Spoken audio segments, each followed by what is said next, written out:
Welcome to another episode of the Soulful Side of Life with me, Ali Portee.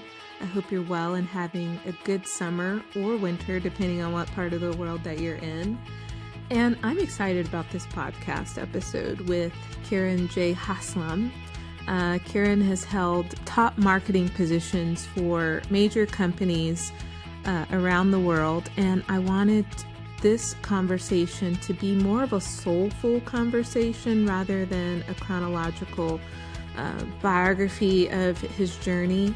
I first met Kiran maybe 2 years ago now, when I was going to Saudi Arabia quite often, especially to this amazing project that's happening, Dorea, $63 billion giga project, one of 5 that's happening in the kingdom, and to be CMO is no small feat, and that's what Kiran was doing at Diriyah. And so I wanted to chat with him about business and leadership, the kinds of things that are important to the soulful side of life. There's other podcasts out there that talk about specifically what he did at Diriyah, what he did in other companies that he's worked with, but I wanted to get to the heart and soul of the matter of what makes a good leader a good leader. Why is it important to be well-rounded as a leader, to travel and to have experiences with people?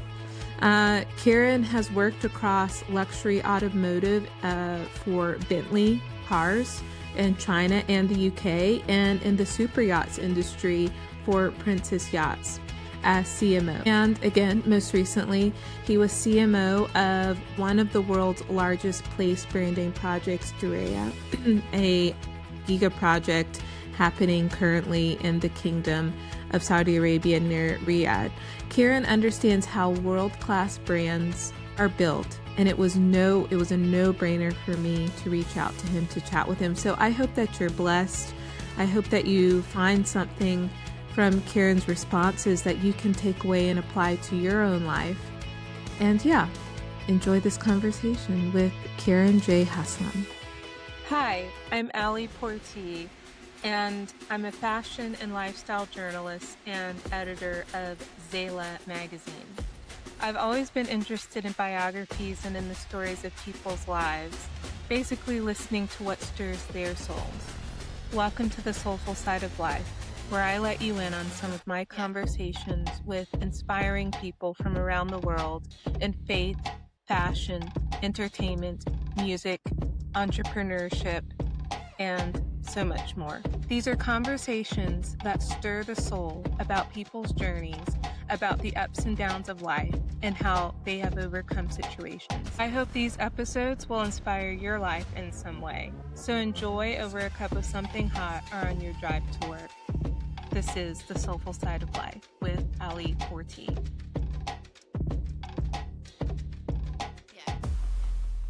Well, Kiran, thank you so much for joining the podcast today. Thank you, Ali. Thank you for having me. Yes, I'm very interested in hearing about your journey. You've had a lot of great successes. And my first question is, 20 years is a long time to be in marketing. What originally drew you to the profession?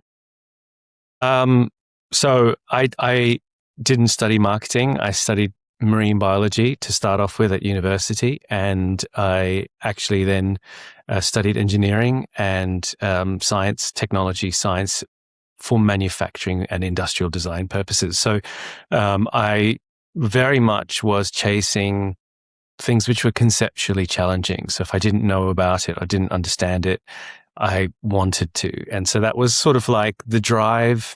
I'm really into nature, really into science. And so it sort of all hovered around that. So I didn't actually study marketing, but when I was just about to finish university and into my final graduation at university, final exams and graduation, I started working as a professional musician, and I had a really great opportunity. There's a million better musicians than me.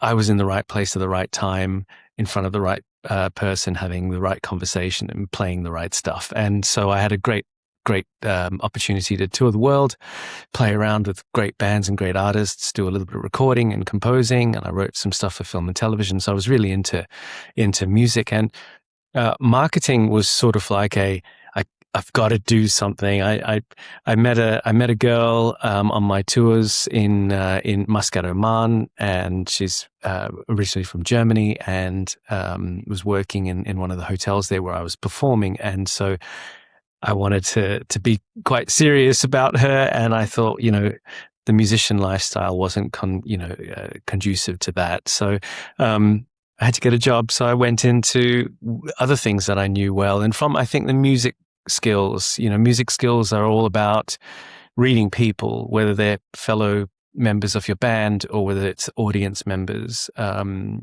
You're constantly in a dialogue with people, emotionally, physically, sonically. And so that is really where the marketing comes from, I think, for me.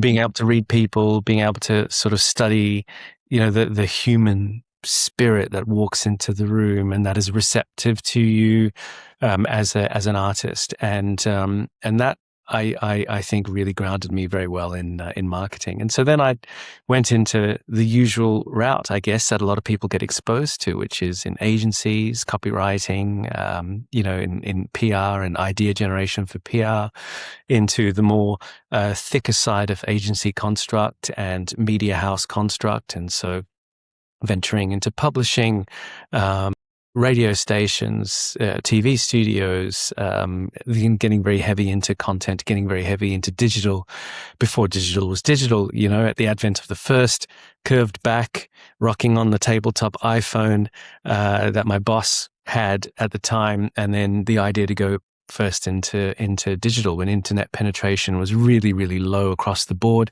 but particularly low across the Middle East, like 7% internet penetration. And so it was a time to sort of do some really exciting different things. And so that sort of started my marketing journey, and it sort of went from there. Okay, it's, when I listen to your journey, I think a lot of people, we go to university to study something and then we end up doing something completely opposite of it. And I think it's probably a word of advice to 17-year-olds, 18-year-olds who I think at that age we can be quite like, what am I going to do? And I have to know what I'm going to do and be so serious about it, to just kind of relax a little bit more, because life will unfold as it's supposed to. 100%. And here's the really great thing. If you think about all of the extraordinarily incredible things in history, more often than not, you'll find it's someone who's understood contextually within this construct something and has been able to apply it in another area and take that understanding and then recontextualize it, whether it's Albert Einstein with relativity, which he felt that he dreamt it, right? Because that was the way in which he communicated that kind of, moving contextually across to another area. And I think that's been very, very helpful as well, because from the music days where it's all about you either marketing yourself or interacting with people, riding these incredible waves of emotion so that you can get someone who's seated and looking rather somber, listening to you, to being, up and dancing or stage diving, right? So Right. these are the things that you do. And so you play with all of these things contextually. And I think I've been very lucky that that's exactly what I've been able to do. So when I think about things, I'm thinking about the engineering side of things. I'm thinking about the scientific side of things. I'm thinking about the sort of the mere nature of things, the way that, particles are knocking together around and creating incredible constructs around us in science as well. And so it all sort of seems to somehow or the other fit. I think the other thing is what generally makes a good marketing person, certainly when I've, for example, wanted to build a team and hired various individuals, you have to have just like a couple of really, really basic things. I think that the basic things for me are you have to be interested in Yes. anything. You might find, tree frogs to be remarkable. You might be interested in, in collecting IKEA furniture. I don't know, but you've got to have an interest in something. That interest is usually then sparked by a passion, which tells you that the person's very heartfelt. And then if you can sort of add on top of that a very kind demeanor, a very and I mean that in a sort of in a sympathetic way, because if you're sympathetic and you're kind, to people who let's be honest, people are wonderful, but people are also miserable and hard to interact with. So if you can get that right balance of kindness and sympathy, added to who you are and your ability to contextualize because you're interested in stuff, then what happens is you're open to in different interpretations. You're open to saying, "Oh, I really thought that would have worked. It didn't work." But here's an idea why it didn't work, and here's an idea of how we can now make something work out. And so I think that's sort of it all sort of comes together. I firmly do not believe that you need to study marketing to work in marketing. And I'm really sorry to say that. I know that there'll be somebody out there who'll go, "What? No, I studied marketing." And it's great that you've studied marketing, but I think that the fairy dust, the magic that's sprinkled on top doesn't come from what you've studied. It really comes from another place. And I think, reading books about, archetypes by Jung, being really interested in, the anthropology of things, like the true meaning of something. If you're like me, I'm forever coming across a word and jumping on, etymology.com and going, well, where was it in mid-Latin? What was it that was driving the utilization of that word and now how we understand it, interpret that word. And so there's a lot about marketing, I think, which actually isn't marketing. It's human spirit stuff. Sure. Yeah. A lot of transferable skills or other studies of life that can make probably a stronger marketer than someone who studies it. No offense to those who study it. Did you always envision working with luxury brands, or you just kind of fell into that as well?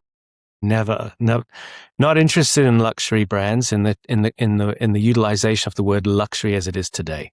I think I'm interested in brands that are really trying to do something. So if you ask me what are some of my favorite bands, I'll tell you one of my favorite bands is a guitar amplifier manufacturer, which is called Mesa Boogie. And just because of what they stood for and what they were trying to do and the way they expressed themselves and represented themselves. And it just felt really, really cool, and it wasn't, preaching something. It wasn't trying to steal business from somewhere to somewhere else. It was just saying, hey, this is who we are and what we do. And there was just like this real base level of coolness about it. And that created the brand. And there are lots of really, really cool brands like that. They know who they are. They know what they want to do and they do it. And they say, there's a purpose for what I'm doing. Either it's beautiful, either makes people feel really, really good, or it serves an incredible purpose, or it's very, very niche. And if someone's looking for that niche, here is the solution to being able to deliver that niche. And so I think that's what makes something really, really attractive to me. I think that the sort of the current utilization of luxury tends to be more on the value proposition side of things or on the aesthetic side of things, and neither of which I'm interested in. I find that the luxury in things is the detail involved to make something, or the mere reason why it exists to begin with. That's really, really true luxury. And in order to enjoy luxury, you need to be able to find that quiet moment, and it might be a split second where you can lock into it and really appreciate what it is. It might be the 500 hours that it's taken somebody to hand stitch that item, right? It might be the fact that the item exists at all. And who would have thought that someone would have designed and made something like that, So, or it might be something which is a little bit more visceral and then emotive. So it makes you feel a certain way because of how it sounds or how it sort of vibrates, right? I don't know, like in a Krapovich exhaust system, which you'll find on, high performance vehicles and motorcycles and race cars and things like that. You hear that thing and it moves you, like your heart and your starts racing because there's a vibration move. So those things I consider luxury. Now, if somebody said, "Oh, this guy's crazy. He's talking about an exhaust manufacturer being luxury," as opposed to, I don't know, Louis Vuitton or, Fendi or Christian Dior. I think if you can find why it exists, that becomes something special and something to be celebrated, something to be cherished, something to be utilized. Not for everybody.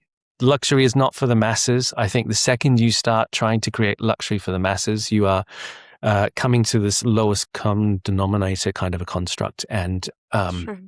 you're either everything for you're trying to be everything for everyone, and then you end up being something for no one, and that's where luxury goes a little awry. And I think the more and more people who get on the bandwagon of saying this is awesome, this is awesome, this is awesome, and preaching about it sort of detracts from it unless they're locking into the reason why it's so awesome.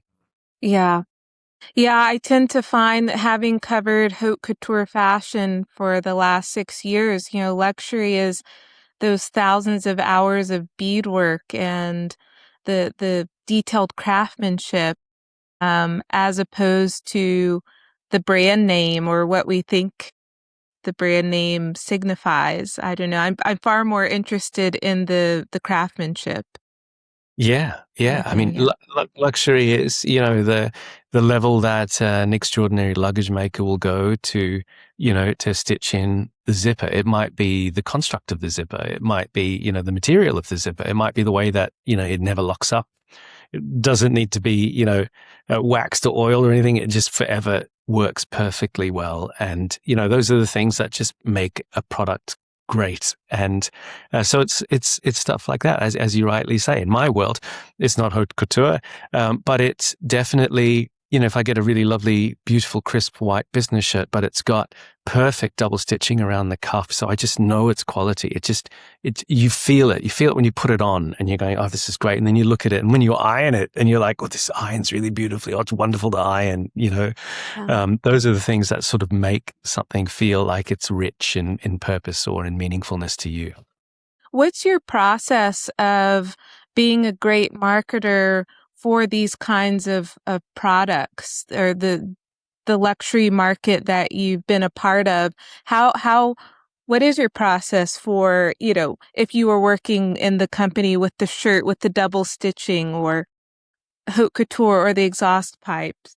I think knowing who you are and being true to that, being true to yourself, right? In the landscape of a brand or a business or service, that's who you are. And when you express it, if you nail it, it's authentic. And people don't smell this, "Oh, you're just trying to get my business." They are drawn into you as opposed to you reaching outwardly to them going, come on, buy my thing, right? They're going, "Oh, I'm seeking you out because I just love the way that you're representing yourself." So I think that authenticity is very, very important. And that's really authenticity, right? And authenticity doesn't mean staying within a parameter. The parameters might move all over the place. You might jump entirely out of, what you've ring fenced previously, because it still feels true and real. So then a brand can evolve, a business can evolve, the service can evolve. I think the other thing is, to have humility, to sort of be able to say, my product is not for everyone, right? I don't have to sell 100 million units. I'm happy selling 100 units. So then I think that's also getting that balance right. I've been working in the car industry for long sections of my career, and I found that the car industry was just, well, we have to pump our units, right? This is how we're going to be hugely profitable and IPO and all the rest of it. And as soon as that happens, that humility's gone, right? It's treating people like a number now, and there's nothing humble about treating your customers like a number whatsoever. It's as, obnoxious as you can get in terms of behavior. So no one wants to be treated that way. And I think that has to carry through. So every time I've tried to do something, whether it's in automotive with Bentley or in Princess with luxury yachts, with a city in the giga project landscape, it's always been, what is it that that you actually are? What do you really stand for? Can you express it? Can you be eloquent when you express it? Can you be succinct when you express it? Right? If you look at the really great,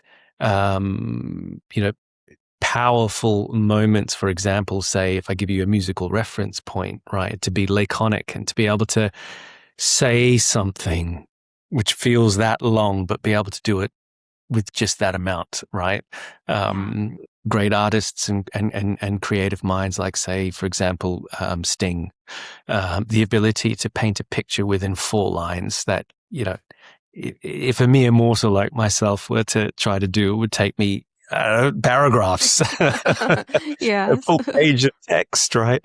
Yes. And so if you take that approach as a business, a brand, a service, I think that's been what I've always tried to do. And sometimes it's hard. You have to push back a lot. You got to push back within your own organization because people are motivated to be part of something because they've created these constructs. And so sometimes the biggest resentment towards finding that humility is from internally within the organization with people who are like, no, but we are this. And it's Sure. quite funny when people take themselves too seriously or they take the construct too seriously. Yeah, that must be fun yet challenging to navigate when you're the CMO and you've got to lead and guide, and yeah, you have those various voices that you've got to work with Yeah. uh, Yeah. And to and, make. and things change. I think the environment which you're operating within can change very, very rapidly. I could give you an example of, say, the Kingdom of Saudi Arabia from the first time I set foot there until today. Just how rapid a transformation that is. So all of a sudden you've gone down this path and you're on this trajectory, and you realize that the marketplace is actually moving in a different way, moving away from you, from that idea. Okay, that's okay. The market can move away from you. Do you still have something that you represent that is of value or of interest or that feels beautiful or smells right or tastes right, or sounds right? And you can then attract people in. And I can give you lots of examples of this in my automotive years Yeah, where somebody didn't like a heritage historical component of the car brand and wanted to just cut it out, throw it to one side and replace it with something else. And like, but hang on a minute, that's cheap marketing. That's very, very transient marketing. The richness of marketing is to get the audience to appreciate why that existed in the first place, why it is so important to us as a brand. Do they get it? Because that's a core component of understanding you, understanding who you are. And so that I found, and an example of the market moving away from you and you then having to pivot around and try to find the relevancy.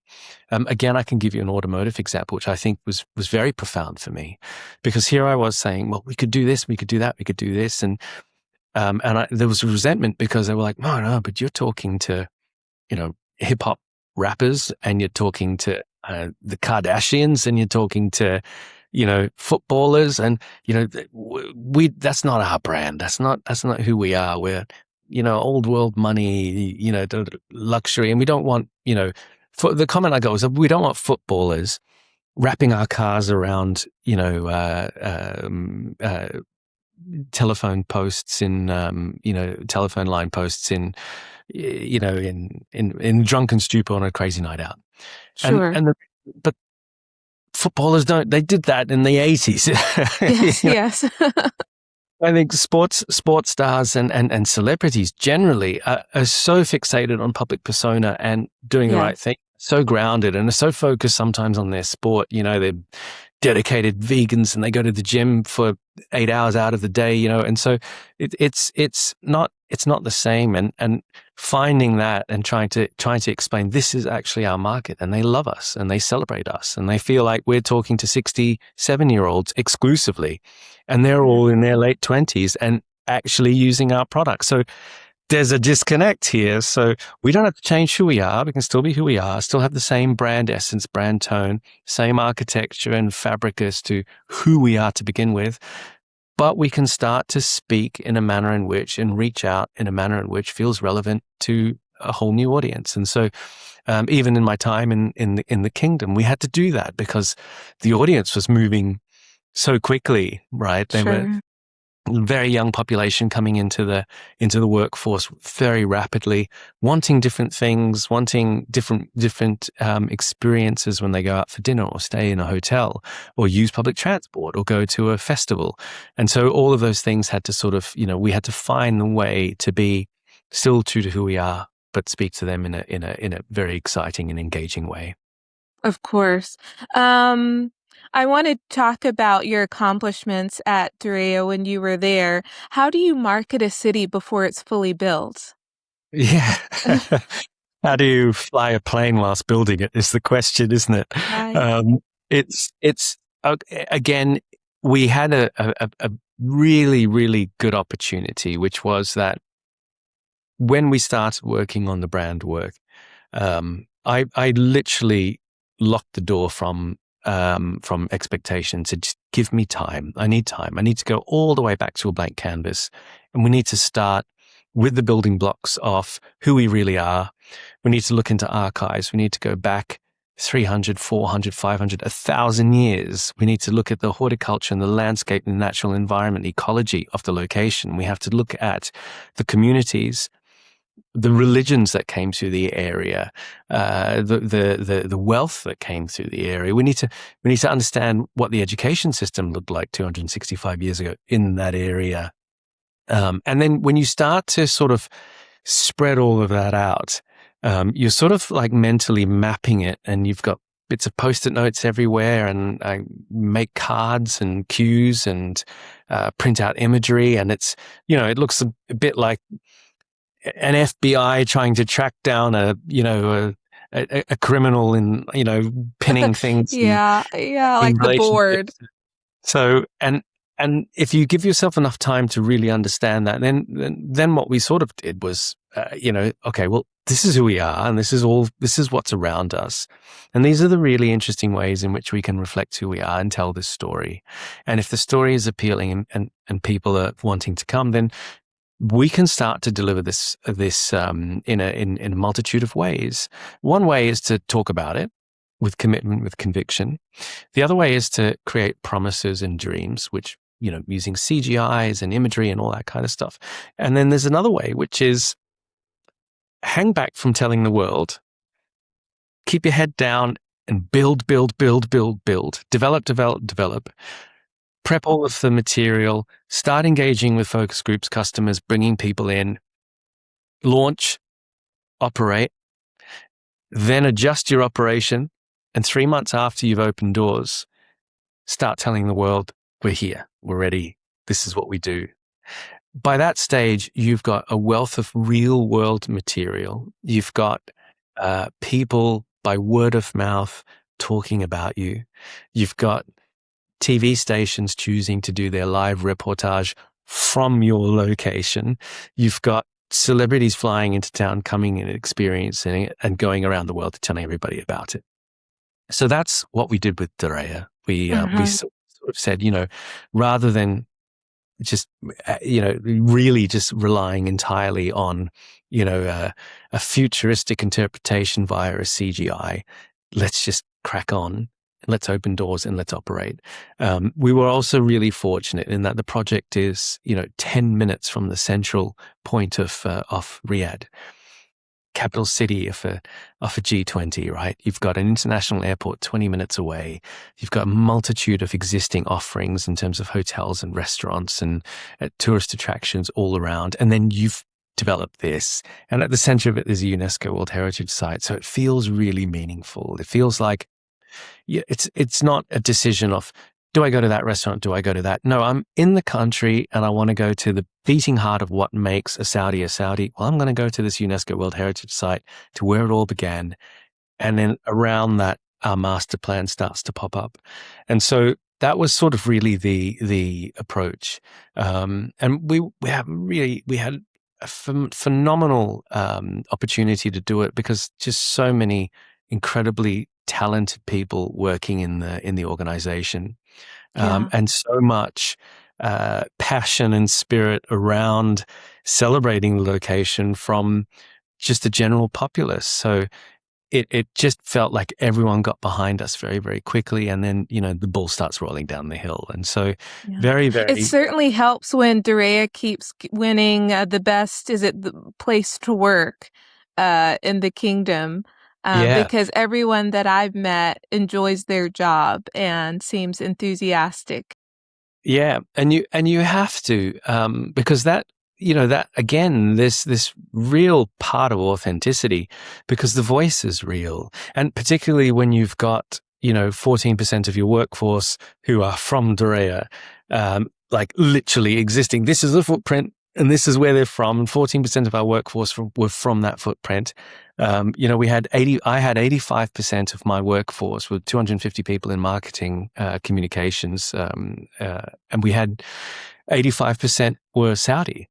14% of which were from Dorea, 65% of which were female. So we had this really wonderful voice and spirit that was emerging just from the people and driving it forward. And so that helped tremendously. That helped when a great celebrity like Cristiano Ronaldo came in and dined with us quite regularly, and would just be able to have a conversation with somebody, and they were just speaking because they had just this warmth and richness in their heart as to the location. My grandmother used to live there, and this is the kind of coffee that she used to give us, and I want to show you, and and so it's real. It's real. It's not Disneyland. It's not fake. It's not superficial. It's not selling to you. It's presenting to you in a really lovely way. So it was a lot of fun. That was entirely the approach. It was that by design, by plan. That was exactly what we set out to do. And I'm very blessed and very honored that I was able to be part of that, and establish the City of Earth and really work on that project in that way.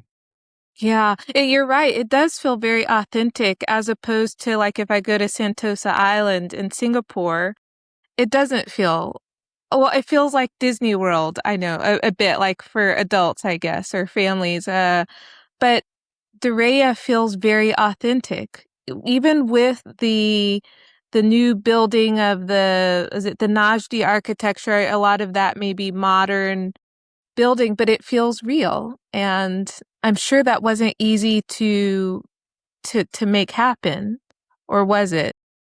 I think it was easy to make happen. It was slightly harder to safeguard, just if that makes sense. So, because it was naturally there, that passion, that spirit, that conviction was naturally there, but making sure that we could maintain it and that we could deliver it with the right tonality, so that people weren't being too brash about it, too ostentatious about it.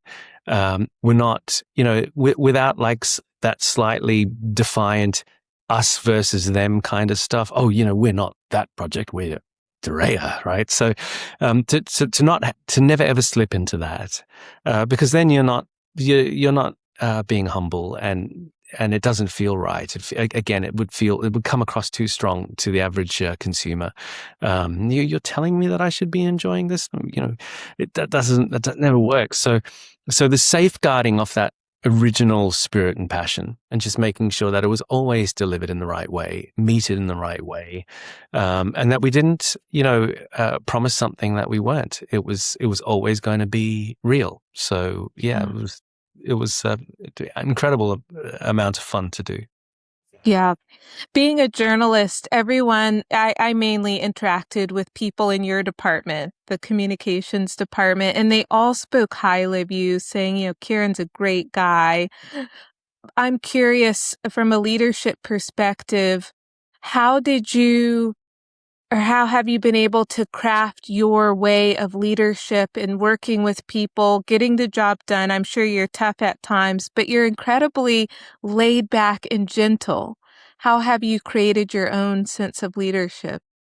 So the two really key things, the lessons learned, I guess, from being able to interact with so many different people, so many different sectors, all around the world, over 17 different countries. So you get a sense of, particularly when people aren't speaking the same native language as you, and either you're trying to speak their language or they're trying to speak your language. So, there's lots of interactions that lead you down a path, and they could be beautiful and horrible interactions where you get it wrong. You've upset somebody, or they've upset you, or you've insulted somebody, and you didn't know, and it's an interesting thing. What I've learned along the way is that the best way when you're in a difficult situation is to double down on kindness. It really is the best way. Now, if somebody's punching you in the face, don't look back at them and say thank you, right? And bang, thank you. That's not what I mean. But getting that understanding where, okay, you've really upset me, and I understand why. I think that's that level of kindness, right? To not block it out, but to try to understand why. That's important, because it gives the person the license to come back from that standpoint, to never ever have drawn the line, and never the twain shall meet. So it gives you that chance to come back from somewhere, to get off the high horses, shake hands again, or work a way out, or agree to disagree. And so I think that's really important. I've always tried to do that. I mean, I've worked with some horrible people. I can assure you, I've stared obscene racism in the face in the workplace, particularly in the UK. I've stared it in the face in the workplace, even in Saudi. I stared it in the face in the workplace in China. What do you do in that situation? Do you shut down? Do you flee? Do you throw a punch? No. But you try to find that way of being kind enough to the person to say, to try just for a moment, try to understand me. I'm trying to understand you, and you try to find a way. So that, I think, is really, really important. It is a terrible shame that sometimes, for a lot of people, this still exists in the workplace, right? The resentment towards people of the opposite sex, the resentment towards people of color, or even the wealth divide, and how people are treated differently because they might come from a particular area, or have not gone to a Ivy League school, or so. That finding that kindness balance is very important. I think the other thing is, there's this mantra I have always tried to, particularly in my professional career, I've tried to make sure that that's the first thing, and that is, I do not take myself too seriously. I don't take myself seriously, but I take everything I meet, my surroundings, planet Earth, very, very seriously, because everything that I do has an effect. It might have it might have an effect on an animal. It might have an effect on the toxicity of the planet. So it's clear to me that we all have to take the world around us very, very seriously, people around us very, very seriously. Don't take yourself too seriously, because if you're ever that person who says, "Do you know who I am?" It's like, oh my God, Yeah. That's misery, right? That's a person who's not found their bliss, as wonderful Joseph Campbell would say. So I've always tried to do that. My role models were great leaders or great writers, great musicians, great artists, who all had that spirit. So if you say to me, Kiran, favorite musical artist of all time, Jimi Hendrix, right? So when people were attacking him and saying, you can't bastardize and make a toxic, violently electric, screaming, squealing, feedbacking version of, the American national anthem, that's just terrible, and his response is, oh man, I thought it was beautiful, right? I mean, I'm trying to express something in a different way with all of my heart and soul. I thought it was beautiful. That's why I loved Hendrix so much, and Joseph Campbell, like one of my greatest who influences, who just studied the world, studied mythologies, anthropologically, which is one of the most profoundly rich minds on planet Earth, and one of the most prolific writers.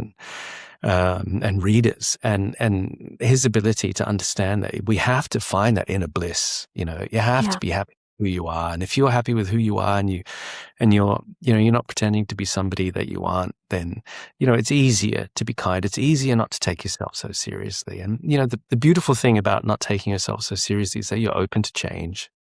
And I certainly do not know what I'm doing many, many moments in the day.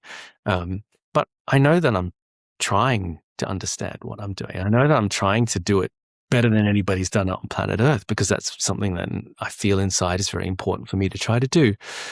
So I'm happy to say I don't know. I really don't know. But let's try to work out, from what we do know, let's try to piece something together that might work. And if it doesn't work, hey, we'll shift it around or change it or reshape it or reinterpret it. But I think that's that balance that I think that's what really is lacking. I also think that is key to great leadership. I don't know someone who I think is a wonderful leader, a world leader, let's say, right, who hasn't got that in them. So there are many great leaders around the world and great celebrities around the world, and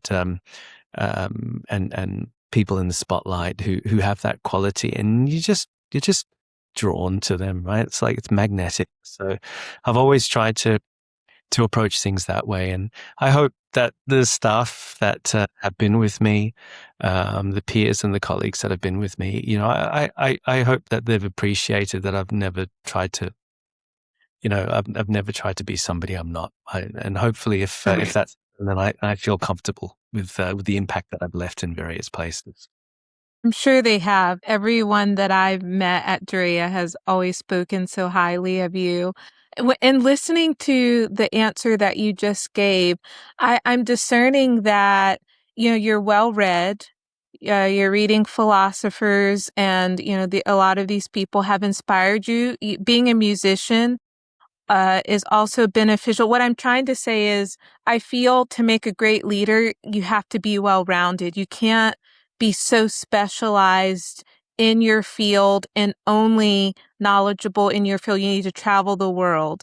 You need to meet different cultures, try different foods, have a spiritual practice of some sort. And I think all of these things makes someone well-rounded, which I feel is what you are, that you've embraced the different kind of things around you, studied and looked at society, experienced racism. All of these things make someone a great leader. And I think you have to, when I studied in Washington, D.C., I remember listening to Karl Rove, who is known as the architect, who got Bush elected as president, who's very strategic in elections and politics. And he said to us, because the thing about like going to school in DC is that you can end up staying in DC. So the time you graduate and be there for 30, 40 years, you're retiring, and you just become your vision is so narrow. And he's like, you have to leave DC. If you want to make a difference in this city and in government and politics, you've got to leave. You've got to, go open a bar, go, whatever. And I've always really embraced that. That's why I've lived in 9 countries and done different things, because it makes you well-rounded. So would you agree with that? You have to be well-rounded. 100%. I think many of my colleagues and staff over the years, if any of them are watching this podcast by any remote chance, they'll be able to identify who they are. And I'll give something away. If I've believed in them truthfully, I've really wholeheartedly believed in them. I have always made the effort to tell them, you need to leave this organization and go somewhere else. And learn from this organization and apply it anyway. So don't, stay in this company just because things are going good and you're on a good wicket and, making bonuses and stuff. Apply yourself in a different context. I was very fortunate that when I was 6 or 7 years old, just turning 7, we left Australia and we traveled the world as an expat family with my mum and dad. Different smells, different sights, different different sounds, and it just, you learn from all of those experiences. And I think there's a word that means a lot to me. And I think if you can call somebody worldly, more often than not, that means that they will be a great leader. And I think being worldly, go out there, do something that you never thought you'd do, see if you can apply yourself, travel. Don't just travel to places where every hotel room looks the same and, you could be anywhere in the world. Go to the Galapagos, swim in the Humboldt Current, which is ice cold, and go to the Kimberley Ranges in northwestern Australia, and just see different things and hear different things, different cultures. Traverse China and Inner Mongolia and Russia, and just see all these different things. And that, I think, helps you to navigate spirit. And if you can navigate human spirit, then you can really riff off it. You can play off it, and it makes moments really, really powerful. Yeah, I agree. As I said, I think this earlier in this conversation, people are wonderful. The magic of the world is human beings, and equally so, human beings and people are awful. They can trample on you, and they can destroy things and destroy life and all sorts of things. So there's this balance, right? Yeah.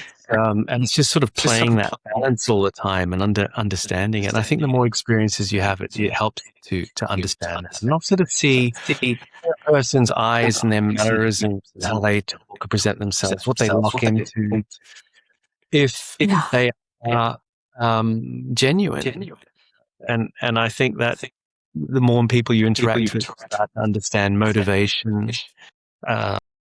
And motivation can be anything. There's no rights and wrongs with motivation, but if you understand it, you can communicate with that very effectively. Yeah, I definitely agree. I want to just end with a few rapid fire questions, Sure. if that's okay. What's a brand that you admire? Well, okay. So I already mentioned Mesa Boogie, which is a guitar amplifier maker. I really admire brands like, for example, Patagonia for what they stand for. I admire, Waitrose and the supermarket world for being, like a collective, like a B corporation where employees see the benefits of their efforts and company profits. I love great, artisans who wonderful, rich products. So, in the automotive world, I love great car makers who, like Porsche, who have looked at the engineering characteristics and created the Metzger engine, which has dominated racing for decades. But equally so, I love a brand like Renault, which in the 1980s made some of the wackiest and beautiful cars that ever existed. So it's not so fixated on a brand. Where I feel like I have to flash a brand because it represents who I am. That's not me. But there's just so many wonderful little stories and ideas behind great products and great brands and why they exist. And I love Paul Reed Smith guitars, and just an incredible guitar maker from Maryland. And he just said, well, I just think I can make a great guitar. I can make a guitar that's better than Fender or Gibson. So I'm going to make my guitar and I'm going to present it to someone and like it.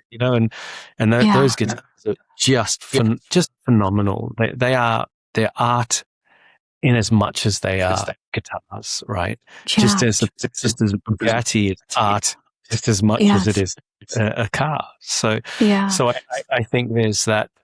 Those are the sort of brands that I love, and I get a lot of and I have a lot of respect for, in the fashion world. If you want a great driving shoe, then Todd's. It's really hard to beat. It's hard to beat Todd's because you just put your foot on the pedal and you can just feel every nuance and the depression of where you're putting your feet on the pedal. But I love Birkenstocks as well because they're just cool. Right. Yeah, and They're not comfortable. cool, but they're cool to wear, right? They feel so comfortable, and so it's so hard. There isn't this one magic brand. It's just you're looking for the magic in things, and if a brand happens to have it, then you sort of gravitate towards that brand. Of course. Most underrated marketing campaign? Most underrated marketing campaign. There was an incredible campaign that Mashreq Bank did, which Mashreq, for viewers out there, is a if you have to open a bank account in Dubai, chances are you'll have to choose from one of 3 or 4 brands, and Mashreq will be one of those. But I was judging a marketing awards. And Mashreq did this incredible initiative, which was focusing on remote parts in the Indian Pakistan areas, and looking at how they can bring banking into very, very low income households, and what that banking experience can be, and how in that situation the bank isn't trying to scoop out profit. It's trying to put back in from a charitable perspective. So I thought that was a really remarkable campaign that was underappreciated. So there are so many, right? There is really but that's exciting. the one that comes to mind.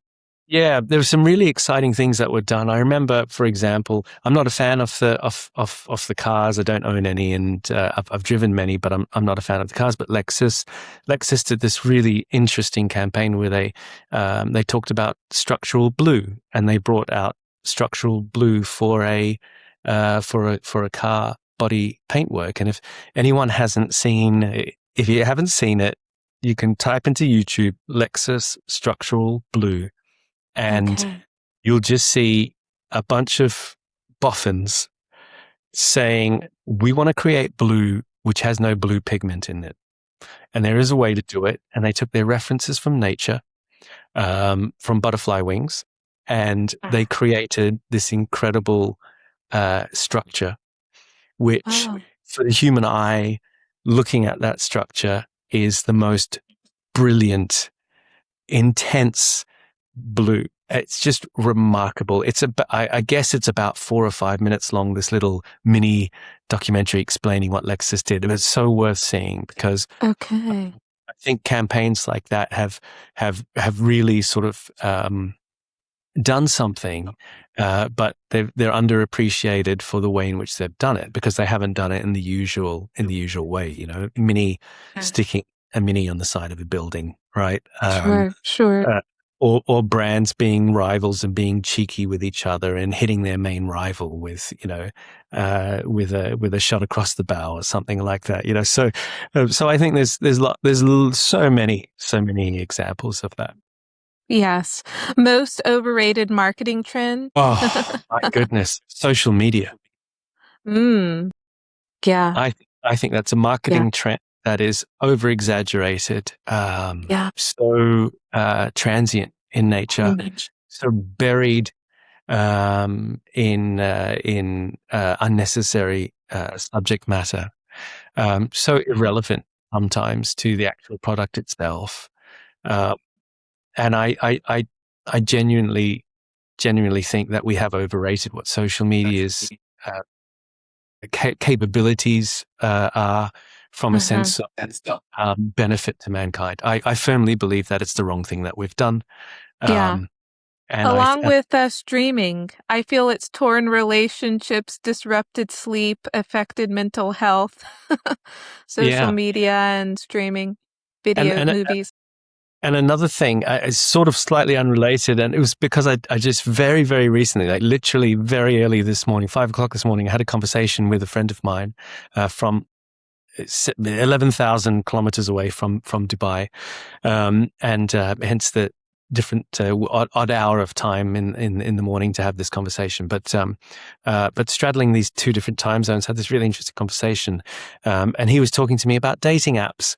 And I don't know anything about dating apps. Like, I got married in 2005, and I'm very blessed that I have a wife who's far too good for me, and so I have no experience with dating apps. So I asked a whole load of questions for what's going on there. But what occurred to me is that when you meet somebody, and I said this to my friend, when you meet somebody, there's an energy exchange, and that energy exchange cannot be replicated through a screen. We can have a great conversation, but if you and I were sitting in a room, there'd be a totally different level of energy between the two of us right now.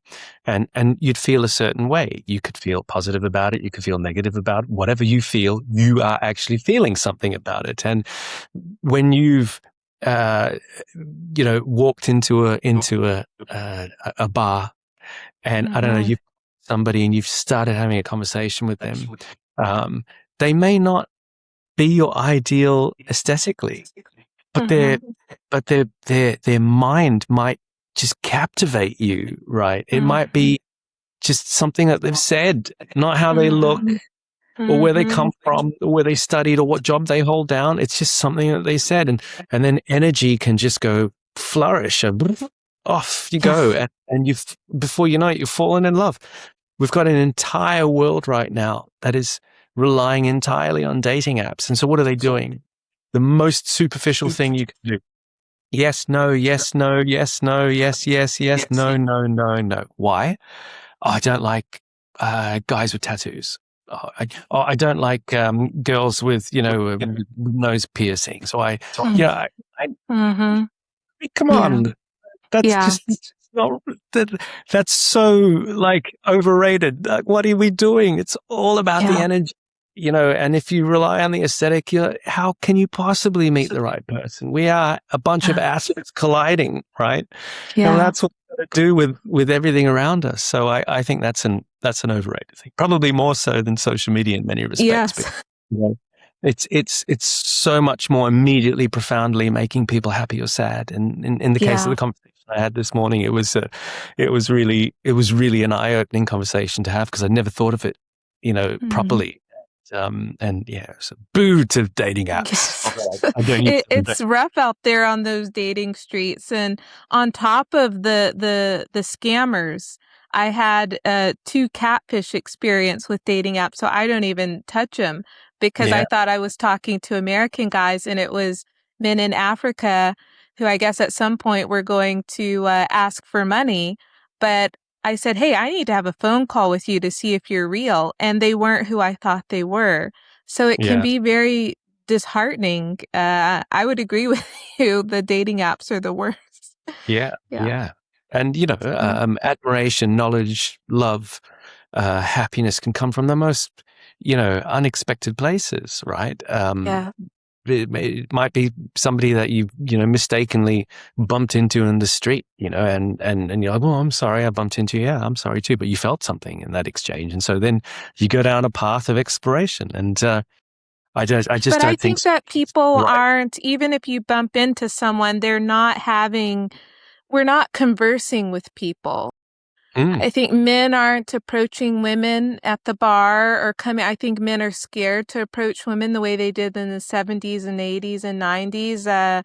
Even if you have a bump in the street, I don't think people are going to have a convo, because we're so, into our own bubbles and so individualistic. It's hard to randomly talk to people these days. It is. It is very hard. But don't give up. Keep trying. The more of us who try, you walk through. You might be in a certain part of the world, and you walk through a hotel, and people will just not say good morning to you. Get into an elevator. I always get into an elevator, and I always greet if somebody else is in the elevator. If somebody walks into the elevator, I always greet them. At least at, I hope you're having a nice day, or when you leave, have a nice day, or, I think that is just, that leads to a much happier presence for everybody around you. So I agree. I agree. Last two rapid fire, LinkedIn or Instagram? Oh, I really only use LinkedIn, and I don't use it in the way that I see a lot of people using it. If there's something that I think needs to be celebrated, if somebody's done something remarkable, I use LinkedIn. I use LinkedIn so that people know where I am and what I'm doing, and maybe the credibility of what I bring to the table. I don't use it as a social platform. I don't talk politics or religion. I love talking about politics and religion, by the way, but I don't do it on LinkedIn. I don't feel that's the right channel. I feel LinkedIn is now starting to move towards, far too much aggressive opinions. And I'm not a fan of that. In Instagram, I don't really use very much. It's sort of hard because I'm into weird old classic cars where you can't find any car parts anymore on planet Earth. I've got like a 1960s, Renault Caravelle, and if you need a bulb or you need a little Bakelite plastic switch or something like that, it's just so hard to get. And so inevitably you end up being pulled into these, groups, classic car aficionado groups and stuff. And then they'll have like, oh, follow us on Instagram or follow us on Facebook. And it's like, oh, I don't really want to do that. But, so I do it sometimes if I'm chasing it. I guess what I'm saying is if there's a reason for me to do it, I'll do it. But otherwise I'm not really into social media in a big way, which is quite strange if you consider that a large part of my career was digital first in the marketing space and sort of being sort of brave and pioneering in many respects in many areas of media with that. But now I've just turned so far away from it. I had a wonderful conversation with Jonathan Haidt at Time 100. It was Time 100 in New York, and he's just such a wonderful human being to try to do what he's doing, right? Which is educate us so that policies can change about the utilization of social media and the impact it has on young people. All for the worse, nothing for the better. Absolutely stratospherically rising rates of, teenage suicides and horrible things, which is just fact. And yet, here we are with, a huge responsibility as marketing people. And we shouldn't be chasing the click and the successes that will make a CFO feel warm and fuzzy. We should be doing the right thing. Social media doesn't feel like the right thing to me anymore.